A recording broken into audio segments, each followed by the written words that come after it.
வணக்கம் வணக்கம் அன்பு நண்பர்கள் அனைவருக்கும் வணக்கம். திமுகவில் முக்கிய அமைச்சராக இருக்கக்கூடிய செந்தில் பாலாஜியை குறித்து தான் ஒரு முக்கியமான காணொளி பதிவை இந்த வீடியோவில் பார்க்க போகிறோங்க.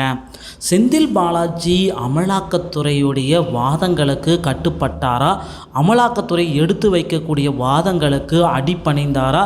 செந்தில் பாலாஜிக்கு ஜாமீன் மனு விசாரணை தொடங்கிடுச்சுங்க.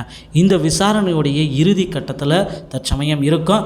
சட்டவிரோத பண பரிமாற்ற தடை சட்ட வழக்கில் செந்தில் பாலாஜி கடந்த ஆண்டு ஜூன் மாதம் 14ஆம் தேதி அமலாக்கத்துறையினால் கைது செய்யப்பட்டாருங்க.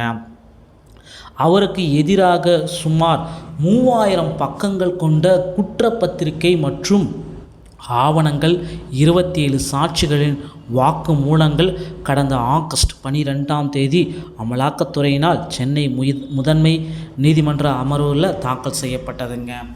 இதனிடையே இவருக்கு பார்த்தீங்கன்னா அடுத்தடுத்து என்ன நடந்தது? செந்தில் பாலாஜியுடைய நீதிமன்ற காவல் 20வது முறையாக நீட்டிக்கப்பட்டிருக்குங்க. இந்த சூழ்நிலையில் செந்தில் பாலாஜி தனது அமைச்சர் பதவியை ராஜினாமா செய்தார். ஏன்னா தற்சமயம் ஜாமீன் பெறுவதற்கு இது ஒன்று தாங்க தடையாக இருக்குன்றதுனால தன்னுடைய அமைச்சர் பதவியை கூட ராஜினாமா பண்ணிட்டார். இலாகா இல்லாத அமைச்சராகவும் இருந்து பார்த்தாரு. ஆனால் அது ஒரு தடையாக இருக்குது அப்படின்றதுனால ராஜினாமா செஞ்சிட்டாருங்க. இதேபோல் சட்டவிரோத பண பரிமாற்ற தடை சட்டத்தில் அமலாக்கத்துறை பதிவு செய்த வழக்கின் விசாரணையை தள்ளி வைக்க கோரி செந்தில் பாலாஜியின் மனுவை சென்னை முதன்மை அமர்வு நீதிமன்றமும் தள்ளுபடி செய்ததுங்க. இதைத் தொடர்ந்து முன்னாள் அமைச்சர் செந்தில் பாலாஜியுடைய நீதிமன்ற காவல் 21வது முறையாக நீட்டிக்கப்பட்டதுங்க. சட்டவிரோத பண பரிமாற்ற தடை சட்ட வழக்கில் முன்னாள் அமைச்சர் செந்தில் பாலாஜியுடைய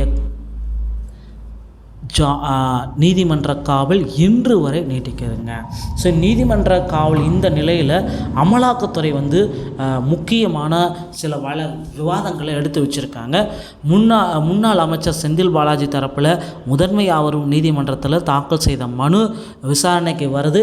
இன்னும் சற்று நேரத்தில் சிறப்பு நீதிபதி ஒரு பக்கம் தீர்ப்பு வழங்க இருக்காரு.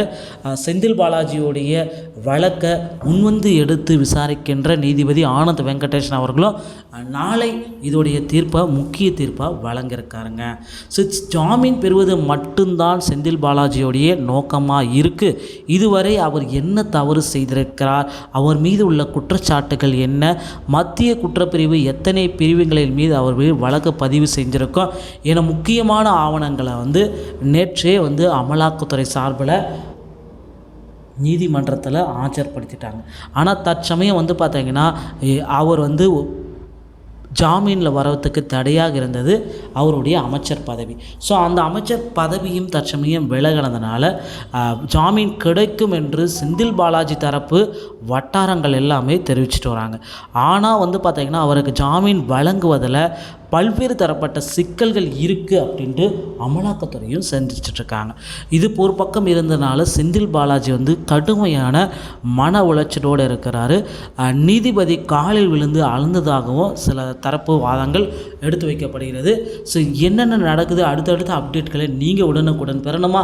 நம்ம சேனலோடு இணைந்திருங்கள். அடுத்த வீடியோவில் இன்னொரு செய்தியோடைய உங்களை சந்திக்கிறேன். நன்றி, வணக்கம்.